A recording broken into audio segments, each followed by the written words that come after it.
आप लोगों का स्वागत है केम साइंस ट्यूटोरियल पे। एक बार फिर एक नया टॉपिक लेके पॉलीमर। ये एक स्पेशल टॉपिक है डीएससीयू का फर्स्ट सेमेस्टर का अप्लाइड केमिस्ट्री। बहुत इंपॉर्टेंट टॉपिक है। ये टॉपिक 12th क्लास में भी है, लेकिन ये कोर्स में सिलेबस में है नहीं इस बार। लेकिन आईआईटी जेईई के अंदर ये पॉलीमर टॉपिक है, इसलिए बहुत इंपॉर्टेंट है दोनों के लिए। चलो इसे हम देखते हैं। बहुत ही कम टाइम में ज्यादा से ज्यादा सिलेबस कवर अप करने की कोशिश करते हैं। पॉलीमर देखो बेटा, मैंने पहले से ही नोट कर रखा है। मैक्रोसाइज मॉलिक्यूल होते हैं of relatively higher molecular mass, यानी बड़े मॉलिक्यूल जिनका मॉलिक्यूलर मास क्या होता है, ज्यादा होता है, यानी वजन ज्यादा होता है। बेसिकली हम बोल सकते हैं कि the process of formation of polymer from their starting material is called as polymerisation.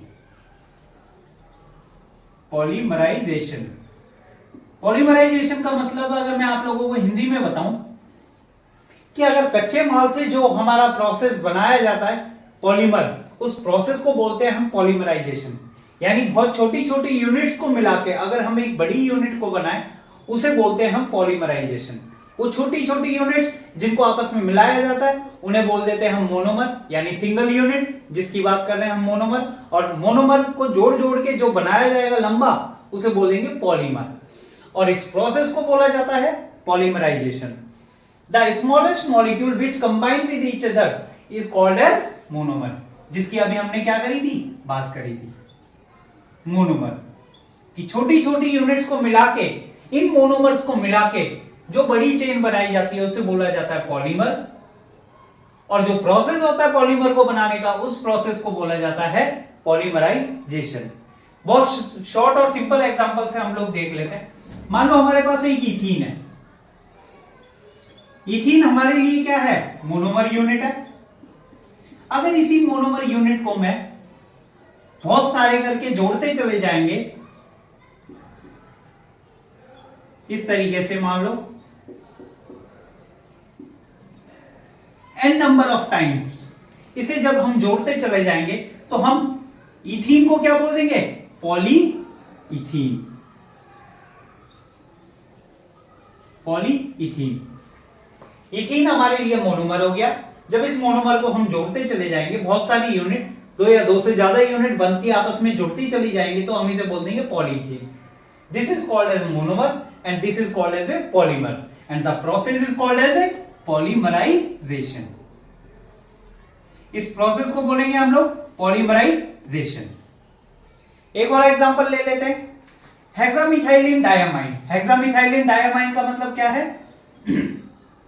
कोई भी हमारा एक मिथाइलिन ग्रुप, हेक्सामिथाइलिन डायमाइन बोल दिया हमने, NH2 इस साइड, NH2 इस साइड। हेक्सामिथाइलिन डायमाइन को हमने मिक्स करा है किसके साथ, एडिपिक एसिड के साथ। एडिपिक एसिड के साथ मिक्स करा है, तो ये मान के चलो, एडिपिक एसिड का भी फॉर्मूला आप लोगों को बता देता हूं, CH2 होल 4 COOH। जब एडिपिक हेक्सामिथाइलिन डायमाइन को एडिपिक एसिड के साथ मिलाया जाता है तो हमारी एक यूनिट बनती है जिसे हम क्या बोल देते हैं, nylon 66। Nylon 66, this is also a polymer. ये हमारी मोनोमर्स यूनिट हो गई जिनको हमने आपस में मिलाया, फिर एक बनाया, तो ये भी क्या है, पॉलीमर। इसमें हमारा अभी आगे चल के एग्जांपल में बताऊंगा, जब सेम तरह के मोनोमर आपस में जुड़ते हैं तो एक पॉलीमर बनता है, उसे बोल देते हैं हम कोपॉलीमर। अब जब डिफरेंट टाइप के जुड़ते हैं तो उन्हें हेट्रोपॉलीमर बोल देते हैं, यानी डिफरेंट टाइप्स के। इस प्रोसेस को आगे देखेंगे। ये बेसिक है आपका पॉलीमर का, कि अगर मैक्रो साइज के मॉलिक्यूल हम किसी प्रोसेस से बनाते हैं तो उसे बोल देते हैं हम पॉलीमर। और the process which is called as polymerisation. Polymerisation के अंदर जो छोटी छोटी यूनिट आपस में मिलकर बनती है पॉलीमर में, उन्हें बोलते हैं हम मोनोमर। एग्जांपल, इथीन, ये हमारे लिए मोनोमर है। पॉलीथीन, जो इथीन से जुड़ जुड़ के बना है, ये हमारे लिए पॉलीमर है। और जो प्रोसेस है जिसके थ्रू ये मोनोमर किसमें कन्वर्ट हुआ है, पॉलीमर में, वो प्रोसेस को बोलेंगे पॉलीमराइजेशन। ऐसा ही दूसरा एग्जांपल हमने लिया, हेक्सामिथाइलिन डायमाइन, जिसका फॉर्मूला ये है, मिथाइलिन के 6 ग्रुप हो गए, और दोनों साइड अमाइन, एडिपिक एसिड के साथ, जिसमें 4 तो मिथाइल ग्रुप होते हैं और 2 COOH ग्रुप आपस में जुड़ के क्या बनाते हैं, नाइलॉन 66। ये हमारे तरफ के लिए, हाँ, ये हमारे लिए हेट्रोपॉलीमर हो गए, जिसमें 2 अलग अलग मोनोमर यूनिट मिलके एक पॉलीमर बनाएंगे। ये हमारे लिए होमोपॉलीमर, जिसमें एक तरह की मोनोमर यूनिट आपस में जुड़ के क्या बनाएंगे, पॉलीमर बनाएंगे। देखो अब टॉपिक को आगे बढ़ाते हैं, classification of polymer. Classification of polymer अगर हम लोग देखेंगे तो किस चीज पे बेस्ड होता है क्लासिफिकेशन पॉलीमर का? सबसे पहला बेस्ड है ऑन अवेलेबिलिटी, कि पॉलीमर हमें कैसे अवेलेबल होता है और नेचर में हमें कैसे मिलते हैं। सबसे बेसिक जो टाइप है अवेलेबिलिटी का, जैसे वो है natural occurring polymer. Natural occurring polymer जो जो होते हैं, जैसे हमारे पास न्यूक्लिक एसिड्स होते हैं, न्यूक्लिक एसिड होंगे, न्यूक्लिक एसिड्स हैं, सेलुलोज है, ये हमारे नेचुरली अकरिंग पॉलीमर है, जो कि हमें नेचर से क्या होता है, डायरेक्ट मिलते हैं, जिनके हम क्लॉस बनाते हैं। न्यूक्लिक एसिड्स हैं जिनको हम यूज में लेते हैं आगे, प्रोटीन्स वगैरह, ये हमारे नेचुरली अकरिंग पॉलीमर है। सिंथेटिक पॉलीमर, सिंथेटिक पॉलीमर हम वो बोलते हैं जिनसे हम आगे हमारे प्रोडक्ट बनाते हैं, जैसे लेंसेज वगैरह है, लेंसेज वगैरह है, क्लॉथिंग वगैरह है, ये हमारे कैसे होते हैं, ये हमारे होते हैं सिंथेटिक पॉलीमर, जिनसे हम ये प्रोडक्ट बनाते हैं। Semi synthetic polymer, semi synthetic polymer मान लो हमें नेचर से तो लिया, लेकिन उसमें कुछ क्रॉस लिंकेज कराई, उन्हें कुछ डेवलप करा, मॉडिफाइड करा। जैसे नेचुरल हमने रबर निकाला, नेचुरल रबर लिया हमने, नेचुरल रबर को हमने इसमें क्रॉस लिंकेज कराई या इसमें सल्फर ऐड करा, वोल्केनाइज्ड कर दिया, तो हमने वोल्केनाइज्ड रबर को क्या बोलेंगे, वोल्केनाइज्ड रबर को हम लोग बोल देंगे semi synthetic polymer, semi synthetic polymer. ये हमारा एग्जांपल हो गया। अगर हम अवेलेबिलिटी के बेस पे पॉलीमर को डिवाइड करें तो कौन कौन सा, नेचुरल अकरिंग पॉलीमर, दूसरा सिंथेटिक पॉलीमर और सेमी सिंथेटिक पॉलीमर। ये हमारे 3 टाइप हो गए, विद एग्जांपल हम लोगों ने बता दिए। दूसरा, अगर हम पॉलीमर को देखें उसके पॉलीमराइजेशन के अकॉर्डिंग किस तरह से क्लासिफाई, यानी पॉलीमर बनाया कैसे जा रहा है उसके अकॉर्डिंग। सबसे पहले होमोपॉलीमर, अभी बताया था, मेन एग्जांपल हमने इसका लिया था पॉलीथीन। जब हम सेम ही टाइप के मोनोमर बार बार आपस में जोड़ते जाते हैं तो उन्हें क्या बोल देते हैं, होमोपॉलीमर। कोपॉलीमर, कोपॉलीमर का अगर हम एग्जांपल देखें, कोई भी अलग अलग, कोई भी 2 पॉलीमर, ये हमारे एक जैसे भी हो सकते हैं, डिफरेंट भी हो सकते हैं। डिफरेंट होते हैं ज्यादातर, जैसे हमने एग्जांपल भी देखा था इसके अंदर। कोपॉलीमर का एग्जांपल ले लेते हैं, स्टाइरीन ब्यूटाडाइन रबर। एक स्टाइरीन रबर है, स्टाइरीन प्लस ब्यूटाडाइन,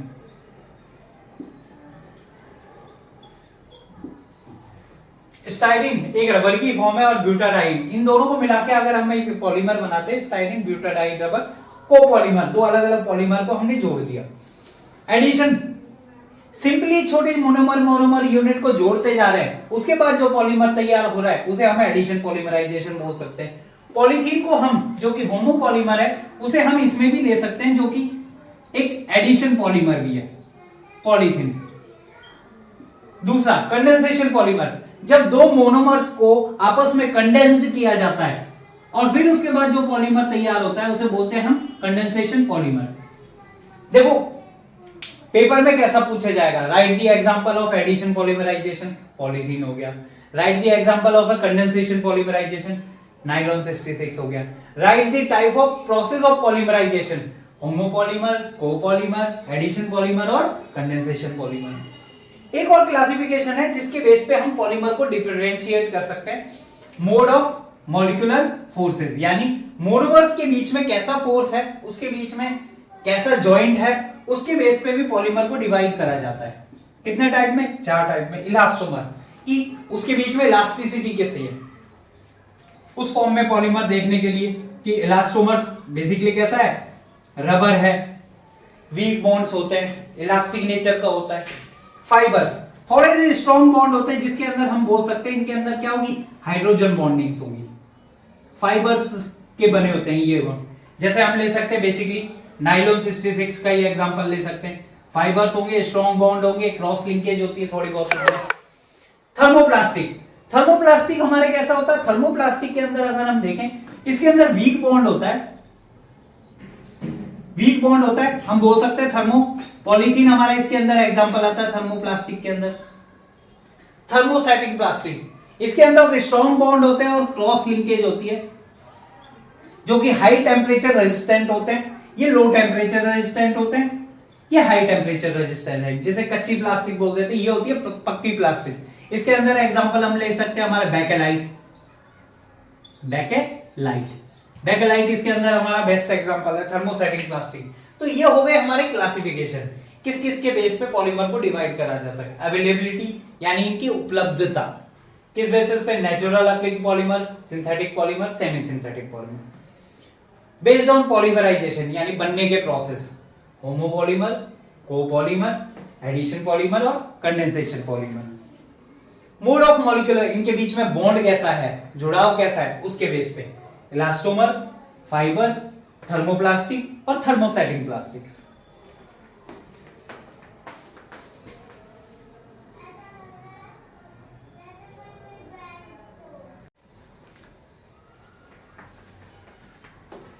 अब देखो मेथड ऑफ पॉलीमराइजेशन देखते हैं। सबसे पहला है एडिशन पॉलीमराइजेशन। एडिशन पॉलीमराइजेशन को एक टाइप और भी बोल देते हैं chain growth polymerization. Chain growth का मतलब एक छोटी सी यूनिट आपस में जुड़ जुड़ के जैसी लंबी होती जाती है, उस प्रोसेस को हम बोल देते हैं एडिशन पॉलीमराइजेशन। इसका एग्जांपल तुम लोगों को पहले ही बता दिया है। क्या एग्जांपल ले सकते हैं हम इस लोगों, पॉलीथीन, जिसमें इथीन की यूनिट बार बार जुड़ के हम क्या बना सकते हैं, पॉलीथीन। ये नहीं करते, पॉलीथीन। दूसरा प्रोसेस जिससे पॉलीमराइजेशन मेथड होता है उसे बोलते हैं free radical addition polymerization. Free radical addition polymerization में मैकेनिज्म है फ्री रेडिकल एडिशन रिएक्शन का, जिसमें हम 3 स्टेप काम में लेते हैं। Chain initiation step, chain propagation step, chain termination step. Initiation step यानी चेन का स्टार्ट होना, चेन प्रोपोगेशन स्टेप चेन का लंबा होना, चेन टर्मिनेशन स्टेप यानी चेन का खत्म होना। ये 3 स्टेप इसमें काम आते हैं फ्री रेडिकल एडिशन पॉलीमराइजेशन के अंदर, जो कि हम काम में लेते हैं इस प्रोसेस के अंदर। तीसरा प्रोसेस है conjugated dyeing method. Conjugated dyeing method का एक सिंपल एग्जांपल लेते हैं, जिसके अंदर सिस फॉर्म और हम ट्रांसफॉर्म बनाते हैं। जैसे एग्जांपल 1,4 पॉलीमराइजेशन। 1,4 पॉलीमराइजेशन की 2 फॉर्म बनती है, जिसे कंजुगेटेड बोलते हैं डाइइंग। कंजुगेटेड डाइइंग का मतलब एक डबल बॉन्ड होने के बाद फिर एक गैप होना, फिर डबल बॉन्ड होना, इसकी सिस फॉर्म होना और इसकी ट्रांसफॉर्म। सिस फॉर्म देखो हम किसे बोलते हैं, जल्दी बता देते हैं। अगर सेम ग्रुप होते हैं ऑन सेम साइड तो इसे बोल देते हैं सिस फॉर्म। अगर सेम डायगोनल साइड होता है तो उसे बोल देते हैं हम ट्रांसफॉर्म। इस तरीके से ये हमारी है ट्रांसफॉर्म। इस मेथड को बोलते हैं हम कंजुगेटेड डाइइंग मेथड। फिर हमारा दूसरा एक मेथड देते हैं आयनिक addition method. Ionic addition method में 2 अलग अलग मोनोमर यूनिट, अगर वो कैटायनिक है तो हम बोल देंगे कैटायन एडिशन मेथड। अगर वो दोनों छोटी मोनोमर यूनिट कैसी है, एनायन है, तो उन्हें बोल देते हैं एनायन एडिशन मेथड। बस हमें नाम पता होना चाहिए। ये प्रोसेस हैं अलग अलग तरह के जो हम पॉलीमराइजेशन बनाने के प्रोसेस काम में लेते हैं। आयनिक एडिशन मेथड, कैटायनिक और anionic method. Copolymerization method. Copolymerization method का मतलब अगर 2 अलग अलग मोनोमर यूनिट हैं, उनको हम आपस में मिला रहे हैं तो उसे बोल देंगे कोपॉलीमराइजेशन मेथड। जैसे एग्जांपल हमने लिया था किसका, स्टाइरीन का लिया था, ब्यूटाडाइन रबर का लिया था। इन दोनों अलग मोनोमर यूनिट के मिलके हम कोई पॉलीमर बना रहे हैं, जैसे स्टाइरीन ब्यूटाडाइन रबर, तो उस प्रोसेस को बोल देंगे हम कोपॉलीमराइजेशन मेथड। तो स्पेसिफिक पॉलीमराइजेशन के मेथड कौन से हो गए, addition polymerization, free radical addition polymerization method, conjugated dyeing method, ionic addition method, copolymerization method. देखो एमसीक्यू के अंदर डायरेक्ट क्वेश्चन आ सकता है, कोई भी 3 प्रोसेस का नाम दे देगा, 4th question all of the above बोल देगा कि एडिशन पॉलीमराइजेशन है, फ्री रेडिकल है, कंजुगेटेड मेथड है या ऑल ऑफ द अबव। तो हमें पता होना चाहिए नाम के साथ कि ये सारे ही प्रोसेस क्या है, पॉलीमराइजेशन के मेथड, कि उसमें भी इंपॉर्टेंट है। अब आगे देखते हैं नेचुरल रबर वगैरह। देखो पॉलीमर का एक और इंपॉर्टेंट टॉपिक है जिसे बोलते हैं हम नेचुरल रबर। नेचुरल रबर हमने एक टाइप पढ़ा था कि natural rubber, synthetic rubber, semi synthetic rubber. सबसे पहले हमें नेचुरल रबर देखते हैं। नेचुरल रबर देखो थ्रू आउट द वर्ल्ड अगर हमें देखते हैं तो सबसे ज्यादा मिलता है हमें मलेशिया में, मिलता है और साउथ अफ्रीका में। मलेशिया और साउथ अफ्रीकन रीजन जो होते हैं इनमें सबसे ज्यादा हमारा नेचुरल रबर निकाला जाता है डायरेक्ट बोल सकते हैं पेड़ों से, इन द फॉर्म ऑफ, जिसे बोल देते हैं हम लेटेक्स, प्लांट से निकाला जाता है नेचुरल रबर। इस नेचुरल रबर को जो निकाला जाता है जिसमें एक यूनिट होती है जिसे हम बोल सकते हैं क्या, आइसोप्रीन। आइसोप्रीन यूनिट होती है। आइसोप्रीन यूनिट कौन सी होती है हमारी, आइसोप्रीन यूनिट ये होती है जिसके अंदर एक कंजुगेटेड एल्कीन फॉर्म होती है, उसके साथ एक मिथाइल ग्रुप लगा होता है। इसे बोल देते हैं हम आइसोप्रीन यूनिट, जो कि बेसिकली किसमें मिलती है, नेचुरल रबर में मिलती है और लेटेक्स फॉर्म जो हमारा रबर होता है उसके अंदर मिलती है। लेकिन ये कैसा रबर होता है, ये हमारा थोड़ा सा वीक होता है, जिसके अंदर वीक इंटरमॉलिक्यूलर फोर्सेस रहते हैं। फिजिकल प्रॉपर्टीज में हम बोलेंगे कि ये लो इलास्टिक रहता है, इलास्टिसिटी इसमें कम रहती है और थोड़ा दानेदार रहता है यानी बिखर जाता है। इस प्रोसेस को यानी इस रबर को थोड़ा अच्छी क्वालिटी करने के लिए एक प्रोसेस काम में लिया जाता है जिसे बोलते हैं वोल्केनाइजेशन। वोल्केनाइजेशन को सबसे पहले किसने बताया था, चार्ल्स गुडईयर ने बताया था। चार्ल्स गुडईयर एक साइंटिस्ट है जिसने सबसे पहले वोल्केनाइजेशन प्रोसेस बताया, जिसमें जिसने क्या करा था, रॉ मटेरियल लिया था, raw rubber material plus sulphur. Raw rubber material sulphur को एक साथ हीट करा था इसने 373 और 415 केल्विन में। जिंक काम में लिया था इसने एज ए कैटलिस्ट और इसको कन्वर्ट करा था एक वोल्केनाइज्ड रबर में। वोल्केनाइज्ड रबर हम बोल सकते हैं एक अच्छी क्वालिटी का रबर है जिसका मेल्टिंग पॉइंट और बॉइलिंग पॉइंट इसके कंपैरिजन में नॉर्मल नेचुरल रबर के कंपैरिजन में ज्यादा है। इलास्टिसिटी इसकी ज्यादा है, स्टेबिलिटी इसकी ज्यादा है और हम बोल सकते हैं इसके बीच में, ये मान लो ये हमारा नेचुरल रबर है जिसके अंदर वीक बॉन्ड्स है।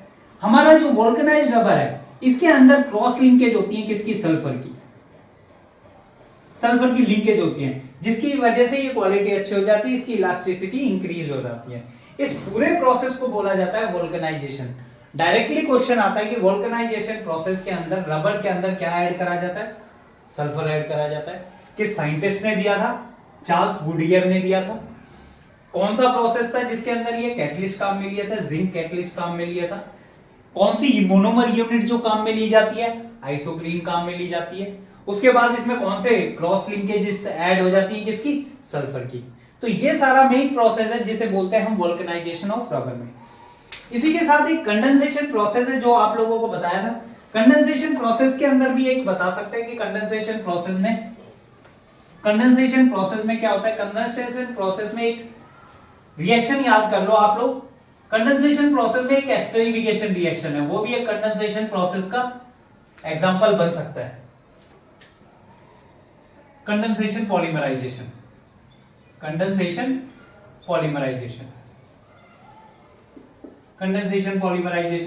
उसके अंदर क्या होता है, कंडेंसेशन पॉलीमराइजेशन के अंदर जिसमें हम इथेनॉल को ऐड कराते हैं किसके साथ, इथेनॉल को ऐड कराते हैं हम लोग एसिड के साथ, एसिटिक एसिड इसको ऐड कराते हैं तो हमारे पास क्या बन जाता है, C2H5 CH3 COO C2H5 plus H plus की फॉर्म में H2O या H प्लस हमारा निकल जाता है, जिसे हम बोल देते हैं एसिड प्लस एस्टर। वाटर हमारा बेसिकली निकलता है, वैसे तो इन फॉर्म हम अगर मैं ऐड करूं तो वाटर निकल जाता है। इस प्रोसेस को बोल दिया जाता है एस्टरीफिकेशन।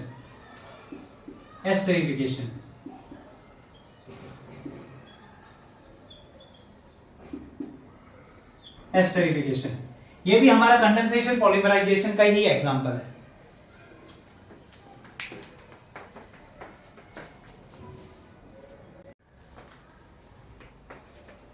पॉलीमर का देखो लास्ट इंपॉर्टेंट टॉपिक है जहां से क्वेश्चन आते हैं और इसके न्यूमेरिकल आते हैं, किस पे बेस्ड होते हैं वो देखना। हमें फाइंड आउट करना होता है मॉलिक्यूलर मास ऑफ पॉलीमर। किस तरह से हम मॉलिक्यूलर मास फाइंड आउट कर सकते हैं पॉलीमर का? दो टर्म आती हैं जिसे बोलते हैं हम mn bar, average molecular mass. Average molecular mass क्या होता है हमारा? Sigma ni divided of sigma ni को हम क्या डिनोट करते हैं? नंबर ऑफ मॉलिक्यूल्स, यानी किसी पॉलीमर के अंदर टोटल नंबर ऑफ मॉलिक्यूल क्या है उसे ni से बताएंगे। उन नंबर ऑफ मॉलिक्यूल्स का मास क्या है उसे हम mi से बताएंगे, divided by total number of molecules. ये फॉर्मूला किसे निकालेगा? हमारा एवरेज मॉलिक्यूलर मास को। किसका एवरेज मॉलिक्यूलर मास? पॉलीमर का एवरेज मॉलिक्यूलर मास। दूसरा फाइंड आउट कर सकते हैं हम weight average molecular mass of a polymer. Weight average molecular mass of a polymer क्या करेंगे? सिग्मा ni mi का square divided by sigma ni mi। Denote हम यही करेंगे। ni हमारे रिप्रेजेंट कर रहे हैं number of molecules, mi represent कर रहे हैं मॉलिक्यूलर मास। जब हमारा स्क्वायर होगा डिवाइडेड बाय ni mi तो हम वेट एवरेज मॉलिक्यूलर मास निकालेंगे, और जब स्क्वायर नहीं होगा तो हम क्या निकालेंगे? एवरेज मॉलिक्यूलर मास निकालेंगे। इसको हम mn बार से डिनोट करेंगे, इसे हम mw से डिनोट करेंगे। जब हम रेशियो लेते हैं किसका? एवरेज वेट एवरेज मॉलिक्यूलर मास का to the average molecular mass, यानी mw बार का mn बार से, इसको बोलते हैं हम लोग पॉलीडिस्पर्सिटी इंडेक्स। पॉलीडिस्पर्सिटी इंडेक्स की बात करते हैं। ये हमारे दो फॉर्मूले पूछे जा सकते हैं किसके अंदर? पॉलीमर के अंदर। और एक छोटा सा टॉपिक है जिनको हम बोल सकते हैं बायोडिग्रेडेबल और नॉन बायोडिग्रेडेबल पॉलीमर, जो हम लोग काम में लेते हैं। बायोडिग्रेडेबल पॉलीमर कौन से होते हैं? एसिड डिग्रेडेबल पॉलीमर, जिनकी हम बात करते हैं जो कि डिग्रेड हो जाते हैं इन्वायरमेंट के अंदर, जो कि यूज होके खत्म हो जाते हैं। और नॉन बायोडिग्रेडेबल ऐसे पॉलीमर जो कि हमारे इन्वायरमेंट में एज इट इज सर्वाइव करते हैं और डिग्रेड नहीं होते। ये दो डिफरेंस और है। और एक इंपॉर्टेंट टॉपिक है पॉलीमर का विद इन टेबल। बस हमें उनके नंबर ऑफ मोनोमर्स कितने हैं वो याद करके रखना है। वो अभी रिप्रेजेंट कर दूंगा मैं स्लाइड में कि ये इंपॉर्टेंट टेबल है, इसके डायरेक्ट क्वेश्चंस आते हैं कि नाइलॉन 66 के दो मोनोमर बताओ। नाइलॉन अभी बताया था, जैसे आपको एग्जांपल नाइलॉन 66 का क्या था? हेक्सामिथाइलिन डायमाइन और एडिपिक एसिड। ऐसे ही और एग्जांपल है इस स्लाइड में, वो हमें याद करना है जो इनके डायरेक्ट क्वेश्चन पूछे जाते हैं। और ये सब कुछ एक नोट्स की फॉर्म में मैं आप लोगों को प्रोवाइड कर दूंगा एक नीचे दिए हुए लिंक में, यहां से इसे डाउनलोड भी कर सकते हो। Thank you.